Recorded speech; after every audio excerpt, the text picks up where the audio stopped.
Doon tayo mag-discuss sa taas. Nang mag-iba. Saka sa kama, sabay tulog. Buti kung kama. Banyo ang napuntahan mo. Ayan, amayos ng grill. Ha? Ang yes ng mga tilapia. Wala ka namang napapay-payan dyan, te. Meron ha? Ito. Yan ang lunch namin. Very healthy because now is Lenten season. Avoid pork. Meat, not only pork. Also.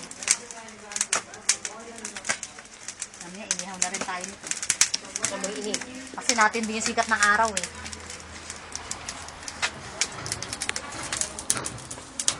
Oh, matindi na nga. Sikat ng araw. Sige. Yes. Habang nagigrill, pati kami nagigrill sa araw. Saan ka pa? Nakakita ng ganito mga model. Nag-makeup tayo, tapos Ikaw lang yata naka-makeup. hindi ah. Eyeshadow lang. Oh, makeup yun. I love you. Tilapia. Yan, nabili mo, Dar? Na shoes? How much? Diba? Oo, yan yung model last year, 2013. Diba? Lucky girl. Ito yung minalik natin girl. Ay, wala pala. Diyan sa shoebox. Wow, siguro after one day, maluluto na rin yung fish. Ubus na, mama. Yeah. Ayan, ayan. Tumitira na. Dire-diretso na yan pa. Pag walang Sige, hirap na ang mga lady, ang mga SIG sa pag-ihaw ng fish. Ayan, ayan.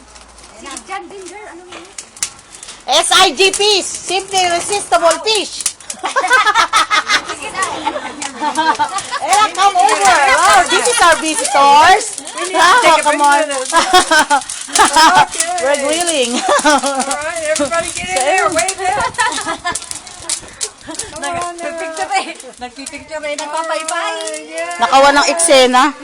Wala lang eksena ba? Nakapost pa eh. Habang nag-iihaw eh.